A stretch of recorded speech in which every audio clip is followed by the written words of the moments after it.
Hello students, in today's lecture we will be discussing the application of double integration to compute area. So this is the last topic of this chapter. We already seen how to find double integration if limits are given or from the given region or by changing the order of integration, और finally हमने last topic देखा how to find double integration in polar coordinates. तो यहाँ पर हम देखेंगे given region के लिए हमको area कैसे find करना है. Firstly just see the formula. If values are given in the form of rectangular coordinates or Cartesian coordinates x and y, to find area we have to simply find double integration of dx into dy over the given region. So you can observe that here function is simply 1. Or if values are given in the polar coordinates, formula to find area will be double integration of r into dr into d theta again over the given region. तो अगर आप इसको compare करोगे तो ये exactly similar है इसके problems to find double integration from the given region. Actually उससे simple है क्योंकि यहाँ पर फंक्शन 1 है. तो प्रोसीजर क्या होगा, हमको जो भी गिवन कर्व्स है वो ट्रेस करना है, फिर रीजन ऑफ इंटीग्रेशन आइडेंटिफाई करना है, that will be the common region for all the curves, फिर डिसाइड करना है order of integration, finally we will get the limits of integration and then we have to perform the double integration with respective both variables one by one. Just see the question. Find by double integration the area bounded by y square equal to 4x and y equal to 2x minus 4. So we can easily identify both the curves here. Y square equal to 4x is of course a parabola symmetric about x axis क्योंकि यहाँ पर है y का even degree. So it is symmetric about x axis and it will be opening to the right क्योंकि RHS पर है positive term. ये linear equation है तो ऑफकोर्स ये क्या रिप्रेजेंट कर रहा है, it is a straight line. So way to just trace both the curves here और फिर हमको आइडेंटिफाई करना है कॉमन रीजन जिसका यहां पर फाइंड करना है area using double integration. So see here, firstly tracing the given parabola y square equal to 4x, as we discussed it is symmetric about x axis. Then this line, how we will trace this line? Line is y is equal to 2x minus 4, or we can write it as y minus 2x equal to 4. So if you put y is equal to 0, you will get x equal to 2. And similarly, if you put x equal to 0, you will get y is equal to minus 4. So just join these 2 points, y is equal to minus 4 and x equal to 2. So this is the straight line passing through this point, y is equal to 2x minus 4. अब हमको find करना है point of intersection. ये parabola और line कहां पर एक दूसरे को इंटरसेक्ट कर रहे हैं, that we can do very easily. To find point of intersection we can substitute y is equal to 2x minus 4 here in the parabola. So y square equal to 4x will become 2x minus 4 the whole square equal to 4x. अब आप formula use कीजिए a minus b the whole square. So you will get this answer which can be written as the quadratic equation, on solving which you will get x equal to 1 and 4. You will get 2 roots for the given quadratic equation. तो आप x की value दोनों में से किसी भी एक function में पुट कर दीजिए, you will get y also. Suppose x equal to 1 put किया यहाँ पर, so y will be 2 minus 4 means minus 2. And similarly if you put x equal to 4, you will get y is equal to 8 minus 4, that is 4. So y के लिए points मिल गया आपको minus 2, 4. So 1, minus 2 and 4, 4 is the point of intersection. Now to identify the region of integration, so you can observe that this common area will be the region of integration. और इस reason में हमको integrate करना है given function को. तो हम पहले डिसाइड करेंगे ऑर्डर और फिर फाइंड करेंगे लिमिट्स. ऑर्डर ऑफ इंटीग्रेशन हमारा चॉइस है लेकिन अकॉर्डिंगली लिमिट्स चेंज होंगे. अगर आपने डिसाइड किया that you are integrating with respective y first, तो y के लिमिट्स होंगे x के फॉर्म में और x के लिमिट्स होंगे constant. Similarly if you are deciding that you are integrating with respective x first, x के लिमिट्स होंगे y के फॉर्म में और y के लिमिट्स होंगे कांस्टेंट के फॉर्म में. So what should be the order of integration? हमने डिस्कस किया था कि ये डिपेंड करता है 2 फैक्टर्स पे. एक है गिवन फंक्शन, दूसरा है रीजन ऑफ इंटीग्रेशन. तो यहाँ पे गिवन फंक्शन से कोई प्रॉब्लम नहीं क्योंकि एरिया के लिए फंक्शन है हमेशा 1 कार्टेशियन कोऑर्डिनेट्स में. तो आपका रीजन देख लेते हैं, रीजन से क्या सुटेबल होगा विद रिस्पेक्टिव x फर्स्ट और with respective y first. Suppose आप इंटीग्रेट कर रहे हो विद रिस्पेक्टिव y फर्स्ट, तो आप लोगे यहाँ पर vertical strip and you will be moving this strip parallel to itself in the direction of x axis so that it will cover total area. So you can observe that lower end of the strip is on this line up to this point, लेकिन इस point के बाद lower and आ जाएगा parabola पर और throughout the region upper end तो parabola पर ही है. That's why suitable choice will be here integration with respective x first, क्योंकि अगर आपने हॉरिजॉन्टल स्ट्रिप लिया तो throughout the region lower end of the strip है पैराबोला पर और upper end of the strip है लाइन पर. So better choice is here integration with respective x first. अब आपने डिसाइड कर लिया है ऑर्डर, तो अकॉर्डिंगली लिमिट्स आइडेंटिफाई करने होंगे. लिमिट्स क्या होंगे? अगर आप इंटीग्रेट कर रहे हो विद रिस्पेक्टिव x फर्स्ट तो x के लिमिट्स होते हैं y के फॉर्म में और y के लिमिट्स होते हैं कांस्टेंट। तो हम पहले कांस्टेंट लिमिट्स आइडेंटिफाई कर लेते हैं। आप देख सकते हो रीजन का लोएस्ट पॉइंट यहां पर है और यहां पर y का वैल्यू है -2। Highest point of the region is here where y is equal to 4। So -2 to 4 ये हो गए y के लिमिट्स। अब x के लिमिट्स क्या होंगे? तो आप lower end of the strip देख लीजिए कहां पर है, parabola y² equal to 4x। तो x क्या हो गया? y² upon 4। Upper end of the strip is on this line. Line का इक्वेशन है y is equal to 2x minus 4। तो x क्या हो गया? y plus 4 upon 2। So you can easily get the limits here. Now see the formula to find area. Limits put कर दिया आपने -2 to 4 है y के लिमिट्स और x के लिमिट्स हो गए y² by 4 to 4 plus y by 2। Integrate करना है विद रिस्पेक्टिव x फर्स्ट, तो dx का इंटीग्रेशन हो गया x। On substitution of limits you will get first term हो गया x equal to 4 plus y by 2। Lower limit के लिए साइन चेंज किया तो माइनस। सेकेंड टर्म हो गया x equal to y² by 4। अब इस फंक्शन को इंटीग्रेट करना है विद रिस्पेक्टिव y। तो फर्स्ट टर्म है 4 बाय 2 मीन्स 2, इसका इंटीग्रेशन हो गया 2y। सेकेंड टर्म है y बाय 2, y का इंटीग्रेशन y² बाय 2 और यहां पे 2 ऑलरेडी है तो 4। ये -1 bye 4 as it is, y² का integration y³ by 3। Now just substituting the limits. Upper limit के लिए y को रिप्लेस किया 4 से और फिर लोअर लिमिट में साइन चेंज किया और y को सब जगह रिप्लेस किया -2 से। Answer is 9 square unit. So area for the given common region is 9। See the next question. Find by double integration the area enclosed within x² equal to 4ay and x² equal to -4a into y minus 2a. Again हमारा procedure same है। सबसे पहले आपको trace करना है given curves, फिर identify करना है region of integration, common area, फिर डिसाइड करना है order of integration, accordingly find करना है लिमिट्स और फाइनली करना है integrate.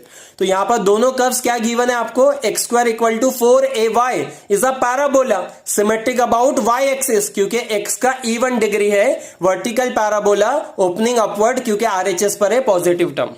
What second is representing? It is again a parabola. आपके पास ऐसा इक्वेशन है जहां पर एक तरफ है स्क्वायर और दूसरी तरफ है लीनियर टर्म, वो हमेशा पैराबोला है। तो x² है फिर से, मतलब ये पैराबोला है symmetric about y axis. RHS पर निगेटिव टर्म है तो it will B opening downward.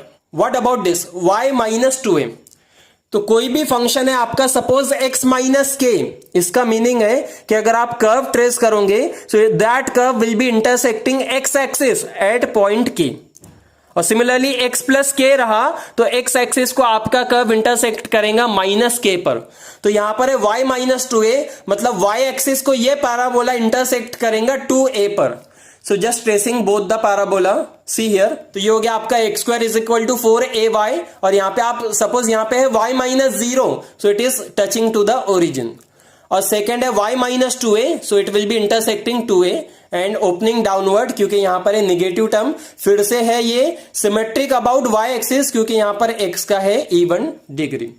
तो रीजन ऑफ इंटीग्रेशन में ऑफकोर्स यहां पे कोई कंफ्यूजन नहीं है, common region, area bounded by both the curves. अब इसका हमको एरिया फाइंड करना है।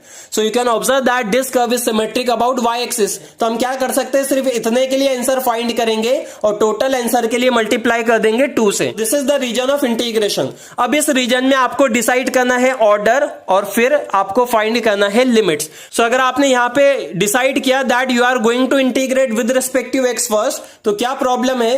You will be tracing the horizontal strip and you will be moving it in upward and downward direction. तो आप देख सकते हो कि lower end of the strip तो थ्रू आउट द रीजन है y एक्सिस पर अपर एंड है इस पैराबोला पर इस पॉइंट तक और इस पॉइंट के बाद आ गया इस पैराबोला पर। मतलब अगर आपको इंटीग्रेट करना है विद रिस्पेक्टिव x फर्स्ट तो गिवन रीजन को डिवाइड करना होगा 2 रीजन्स में और 1 बाय 1 दोनों के लिए सॉल्व करना होगा। That's why y first will be the better choice here. तो हमने ले लिया वर्टिकल स्ट्रिप। अब आप देख सकते हो lower end of the strip is on this parabola and upper end of the strip is on this parabola throughout the region. तो यहां पे कोई प्रॉब्लम नहीं है। After deciding the order you will get the limits of integration. How? अगर आप integrate कर रहे हो विद रिस्पेक्टिव y फर्स्ट, तो y के लिमिट्स x के फॉर्म में, x के लिमिट्स होंगे कांस्टेंट। तो पहले कांस्टेंट लिमिट्स आइडेंटिफाई कर लेते हैं। आप देख लीजिए x एक्सिस की डायरेक्शन में रीजन का लोएस्ट और हाईएस्ट पॉइंट क्या है? तो lowest point is of course here where x equal to 0 and highest point is here. तो ये है point of intersection of both curves, so we can easily find it. It is x equal to 2a. If you put x square is equal to 4ay here, you will be getting 4ay is equal to minus 4ay plus 8a square. that can be written as 8ay is equal to 8a square means y is equal to a। तो आप y equal to a put कीजिए यहां पर, आपको x के लिए answer मिल जाएगा 2a and minus 2a। तो ये x का पॉइंट हो गया 2a। तो x के लिमिट्स हो गए 0 to 2a। What will be the limits of y? Lower end of the strip है इस पैराबोला पर, इस पैराबोला पे y है x square upon 4a। Upper end of the strip is on this parabola, limits 8a square minus x square upon 4a। तो अब हम integrate कर रहे हैं with respect to y first, तो dy का इंटीग्रेशन हो गया y, on substitution of limits you will get this. तो लिमिट है upper limit suppose b, lower limit है a, तो आंसर मिल गया b माइनस a। अब इसको इंटीग्रेट करना है with respective x first, so just simplifying this you will get this 8a square upon 4a is 2a minus x square upon 4a minus x square upon 4a, तो ये हो गया minus x square upon 2a। अब इसका integration किया with respective x, तो 2a का integration 2ax, यहाँ पे minus 1 upon 2a as it is, और x स्क्वायर का integration x cube by 3। On substitution of limits you will get this answer, and you can observe that I am multiplying by 2 क्योंकि हमने half region लिया है। So answer for the area of the given region is here 16a square upon 3 square units. We will consider one more problem. Just see the question. Find by double integration the area bounded by these two curves. 9xy is equal to 4 plus y is equal to 2. So we will follow the same procedure. We will start with tracing the given curves. Then we will try to identify the region of integration, common area bounded by both the curves, then order of integration, and finally where to obtain the limits. You can observe that 9xy is equal to 4 is nothing but a rectangular hyperbola. xy is equal to k square, and of course second is a straight line. So we need to trace both the curves here. So rectangular hyperbola xy is equal to k square, it will be in first and third quadrant. And then we can easily trace that second straight line also. It is 2x plus y is equal to 2. How we will get the points? It is the line joining two points, और ये दोनों point हमको find करना है। तो आप x equal to 0 put कर दीजिए, you will get y is equal to 2. Just identify that point here, y is equal to 2. Similarly, substitute y is equal to 0, so you will get 2x equal to 2 means x equal to 1. So line joining these 2 points, for x axis 1 and for y axis 2, you will get the required. Next is to find the point of intersection of this line and parabola. We will see how to find that. So we can rearrange the given functions, rectangular hyperbola and line to get x from both the functions. Now you can observe that LHS is same, so we will equate the RHS also. So you will get 4 upon 9y is equal to 2 minus y upon 2. It can be rewritten in the form of quadratic equation, y square minus 2y plus 8 by 9 is equal to 0, on solving which you will get the answer for y, that is 2 by 3 and 4 by 3. Now we can substitute this value in any of that given two functions, we will get the answer for x also. But अगर हम integrate कर रहे हैं with respect to x first, so we don't require the terms for x, that's why I am not finding it. अब decide करना है order of integration, तो हमने डिसाइड किया है that we are going to integrate with respect to x first, है ना। हम बार बार डिस्कस कर रहे हैं, दो फैक्टर्स हैं, गिवन फंक्शन यहां पर उससे कोई प्रॉब्लम नहीं, एरिया के लिए हमेशा कार्टेशियन कोऑर्डिनेट में फंक्शन है 1, और रीजन ऑफ इंटीग्रेशन, तो आप देख सकते हो रीजन ऑफ इंटीग्रेशन में भी कोई प्रॉब्लम नहीं, you integrate it in any order, it doesn't make any difference. तो suppose I am integrating with respective x first, तो लिमिट्स कैसे होंगे, एक्स के लिमिट्स होंगे y के फॉर्म में, y के लिमिट्स होंगे constant. So we can identify the constant limits first, तो हमने y के लिए आंसर आइडेंटिफाई कर लिया है, तो y के लिमिट्स हो गए 2/3 to 4/3.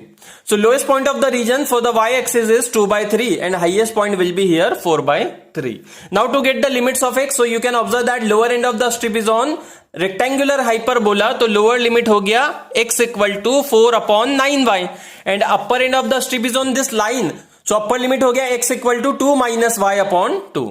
So we can easily get the limits here again. Now see, to find area, formalize double integration of dx into dy. हमने ऑर्डर डिसाइड कर लिया है, तो dx का इंटीग्रेशन हो गया x, just substituting the limits will give you this answer 2 minus y upon 2 minus 4 upon 9y. अब इसको इंटीग्रेट करना है with respect to y, so this 2/2 is 1, उसका इंटीग्रेशन हो गया y. सेकंड टर्म है माइनस y/2, वहां पे माइनस 1/2 हमने एज इट इज लिखा, y का इंटीग्रेशन y²/2, और यहां से minus 4/9 constant in multiplication as it is 1 upon y का integration log of y. So just substituting the given limits we will get the final answer 1/3 plus 4/9 log of 1/2. So area for the given region is 1/3 plus 4/9 log of 1/2 square unit. So we will consider the same problems in next lecture in polar coordinates. Thank you.